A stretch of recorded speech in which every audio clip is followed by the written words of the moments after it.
Hello दोस्तों, कैसे हैं आप सब। आई होप आप सब ठीक होंगे और स्वस्थ भी। दोस्तों, आज की जो हमारी कहानी है वो कुछ ऐसे नौजवानों के ऊपर है जो बिना सोचे समझे अपने जीवन में कुछ ऐसे कदम उठाते हैं जिसकी उन्हें भारी कीमत चुकानी पड़ती है।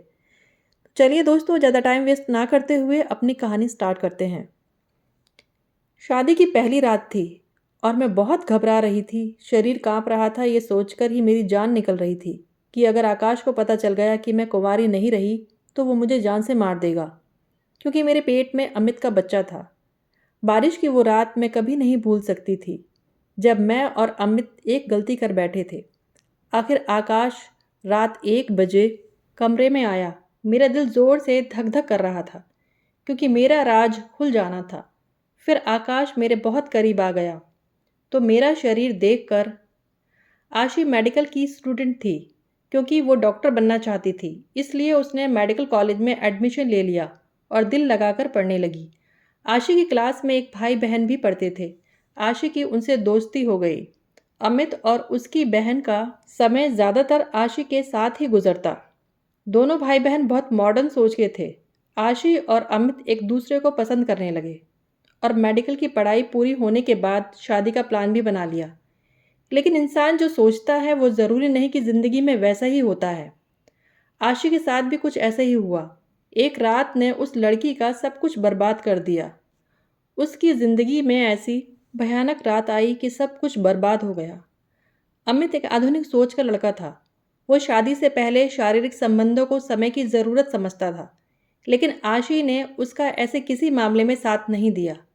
जब भी वो इस तरह की बात करता तो आशी को शर्म महसूस होने लगती और उसे एक हद में रोक कर रखती थी। लेकिन उसे जब भी मौका मिलता वो कोई ना कोई इस तरह की शरारत ज़रूर कर लेता। उसका धैर्य जवाब दे रहा था और आशी अमित को खुद से दूर भी नहीं करना चाहती थी और पास भी नहीं आने दे रही थी। कभी कभी वो उदास हो जाती और उसका मन कश्मकश में रहता कि उसे अमित की बात मान लेनी चाहिए या नहीं। 1 साल पूरा हो गया और 10 दिन की छुट्टी मिली तो सबने बाहर घूमने का प्रोग्राम बना लिया। इस तरह आशी, अमित और उसकी बहन शिवानी और उसका खास दोस्त राहुल मसूरी घूमने के लिए निकल पड़े। उन्होंने खूब एंजॉय करने का सोच रखा था, लेकिन ना जाने क्यों एक अनजाना सा डर आशी को घेरे हुए था। उसे लग रहा था कि जैसे कुछ बहुत बुरा होने वाला है। होटल में एक ही कमरा लिया गया। आशी ने आपत्ति जताई और कहा हम लड़कियों के लिए अलग अलग कमरा होना चाहिए, लेकिन अमित ने हंसकर टाल दिया। सब बहुत थके हुए थे, इसलिए कुछ देर के लिए आराम करने लगे। फिर अमित ने आशी को साथ लिया और कुछ ज़रूरी अरेंजमेंट के लिए बाहर आ गए। उन्हें एक गाड़ी चाहिए थी और कुछ कैंपिंग का सामान भी। होटल के कमरे में शिवानी और राहुल अकेले थे। 2 घंटे बाद दोनों वापस आए तो होटल के पास पहुंचकर अमित को कुछ काम याद आया। वो आशी को होटल के बाहर छोड़कर फिर से मार्केट चला गया। आशी होटल के अंदर आई। जैसे ही अपने रूम की तरफ बढ़ी, जैसे ही कमरे का दरवाज़ा खोलने के लिए हाथ बढ़ाया, अचानक रुक गई। कमरे में शिवानी और राहुल आपत्तिजनक हालत में थे। आशी समझ गई कि पिछले 2 घंटे से कमरे में कौन सा शर्मनाक खेल चल रहा था। आशी को कुछ समझ न आया कि अब क्या करे, इसलिए वो होटल के रिसेप्शन एरिया में जाकर बैठकर अमित का इंतज़ार करने लगी। अमित आया तो उससे पूछा, बाहर क्यों बैठी हो। आशी कहने लगी, कुछ नहीं, मैं तुम्हारा इंतज़ार कर रही थी। लेकिन अब आशी घबरा भी रही थी कि कहीं अभी तक कमरे में वही खेल ना चल रहा हो। अगर अमित देख ले तो उसका रिएक्शन क्या होगा। अमित ने आशी से चाबी ली और कमरे का दरवाज़ा खोला तो आशी का दिल धक धक कर रहा था, लेकिन अंदर का दृश्य देखकर आशी को सुकून मिला। शिवानी नहा रही थी और राहुल बेड पर लेटा सो रहा था। अमित भी शरारत के मूड में था। उसने आशी को बाहों में भर लिया। वो बेचारी घबरा गई कि कहीं राहुल ने देख लिया तो। अमित ने राहुल को जगाया और तैयारी करने को कहा। शिवानी नहाकर बाहर आ गई और राहुल को देखकर मुस्कुरा रही थी। राहुल भी उसकी तरफ देखकर मुस्कुरा दिया। आशी दोनों को देख रही थी और सोच रही थी कि दोनों एक दूसरे से प्यार करते हैं, लेकिन उनको हद में रहना चाहिए। सबने नाश्ता किया और गाड़ी से धनौल्टी के पहाड़ी इलाकों की सैर को निकल गए। मौसम भी अच्छा था, बारिश हो सकती थी। सर्दी भी काफ़ी थी। राहुल ने अमित से पूछा कि कहाँ जाने का इरादा है। अमित ने कोई जवाब न दिया और मुस्कुराकर रह गया। फिर बोला, सबके लिए सरप्राइज़ है। अमित बहुत दूर निकल आया था। कुछ लोग ही दिख रहे थे जो वापस जा रहे थे। राहुल और अमित ने गाड़ी से सामान निकाला और 2 टेंट लगाने लगे। उनका इरादा यहाँ रात गुजारने का था। आशी कुछ अपसेट सी थी।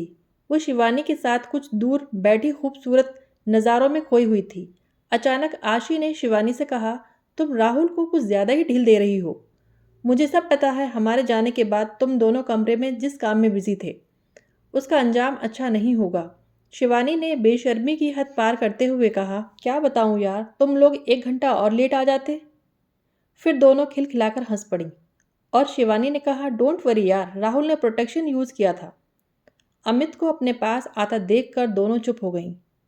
जब सब टेंट में अपना सामान सेट कर रहे थे कि अचानक बारिश शुरू हो गई। वो लोग टेंट में ही दुबक कर बैठ गए।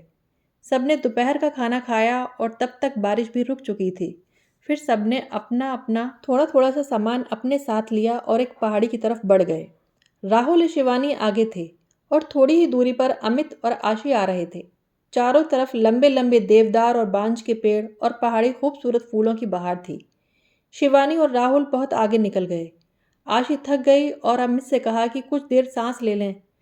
अमित उसे देखे जा रहा था और सोच रहा था कि इस लड़की को पाने का यही मौका है। वो सरक कर आशी के करीब आ गया। वो दोनों एक दूसरे के इतने करीब थे कि एक दूसरे की सांसें भी महसूस कर रहे थे। फिर तो धैर्य का बांध टूटने लगा। सारे बंधन टूट गए और दोनों दीवाना बार एक दूसरे को प्यार करने लगे। फिर पहली बार आशी को महसूस हुआ कि वो सारी हदें पार कर चुकी है। अचानक आशी की नज़र राहुल पर पड़ी, जो उसे घूर के देख रहा था। आशी ने जल्दी जल्दी अपने कपड़े ठीक किए। शिवानी ने कहा, भाई आप कहाँ रह गए थे? हमने सोचा कि कहीं आप हमसे बिछड़ ही ना जाएं, इसलिए हम वापस आ गए। सफ़र फिर एक बार शुरू हुआ। आशी ने अमित से कहा कि वापस चलते हैं, शाम भी हो रही है। बारिश फिर आ गई तो मुश्किल हो जाएगी। सभी ने वापस चलने का इरादा कर लिया। अब की बार राहुल और शिवानी कहीं दूर रह गए।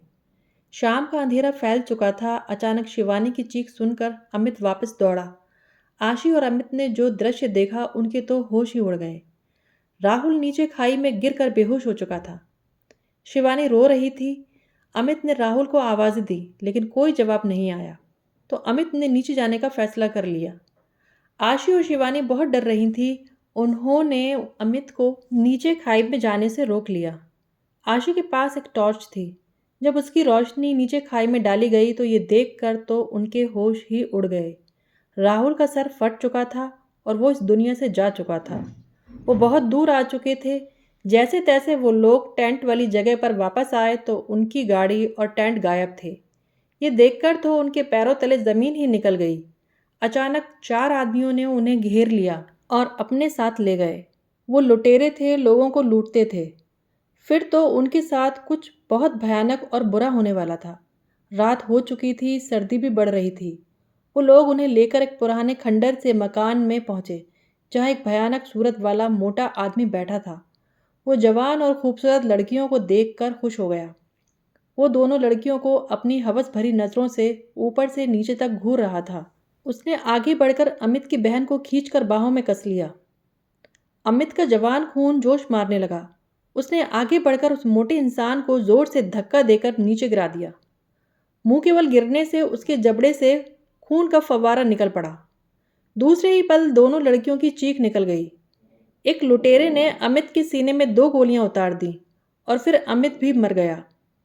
मोटे सरदार ने शिवानी की तरफ इशारा करते हुए कहा, आज रात इस लड़की को मेरे हवाले कर दो और दूसरी लड़की को कमरे में बंद कर दो। शिवानी थरथर कांप रही थी, जबकि आशी बेहोश हो चुकी थी।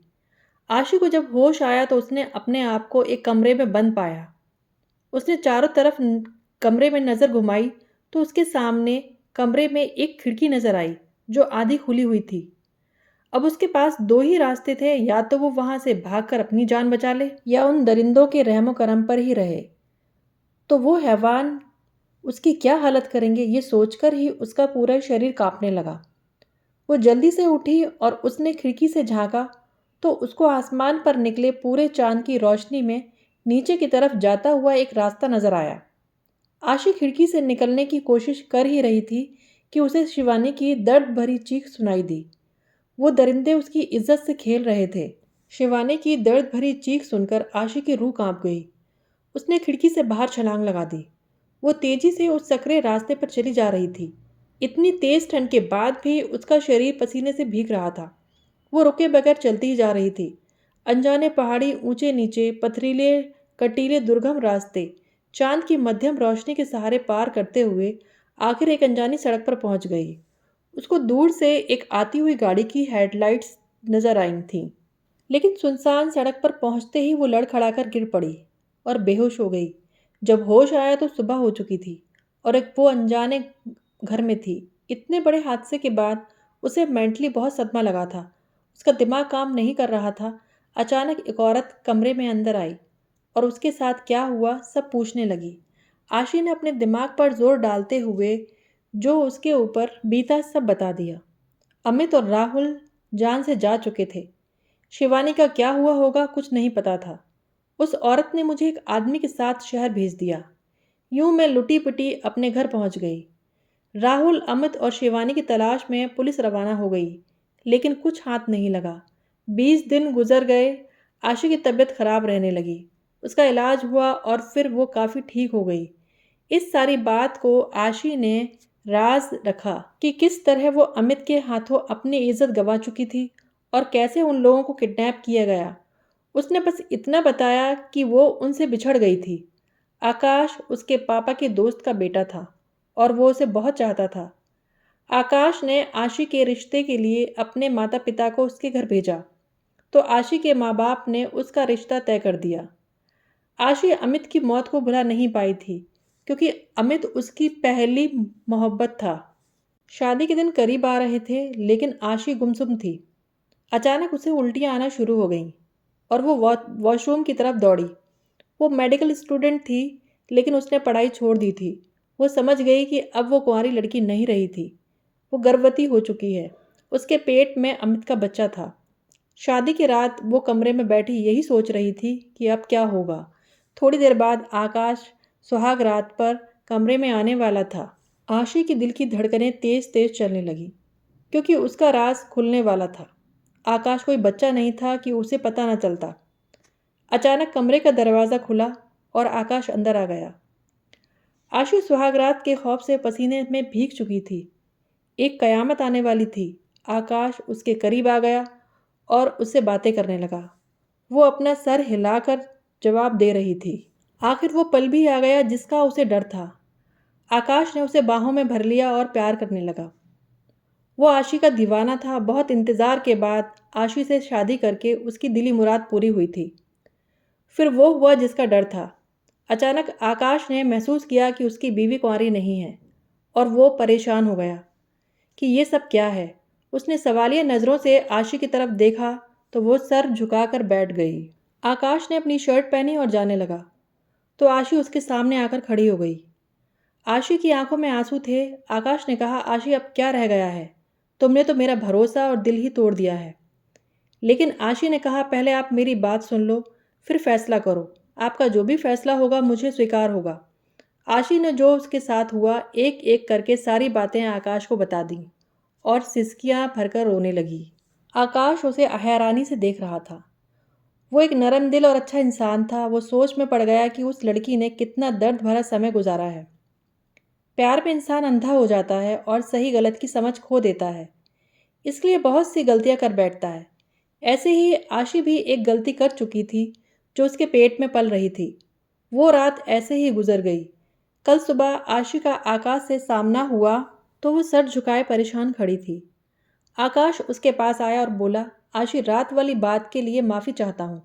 तुम मेरी ज़िंदगी हो, मैं हर मुश्किल समय में तुम्हारा साथ दूंगा। आशी की आंखों में आंसू आ गए। वो आकाश से लिपट गई। उसके दिल से एक बहुत बड़ा बोझ उतर गया। आशी एक खुशकिस्मत लड़की थी जिसको आकाश जैसा सुलझा और समझदार पति मिला था, जिसने उसको समाज में कलंकित होने से बचा लिया था। दोस्तों, मोरल ऑफ द स्टोरी ये है कि कोशिश करो दिल को दायरे में रखने की, कहीं ये इश्क ज़माने में न रुसवा कर दे। दोस्तों, आशा करती हूँ आप लोगों को ये कहानी ज़रूर पसंद आई होगी। अगर पसंद आई है तो प्लीज़ मेरे चैनल को सब्सक्राइब कीजिए, वीडियो को लाइक एंड शेयर कीजिए। फिर मिलते हैं एक नए वीडियो में एक नई कहानी के साथ।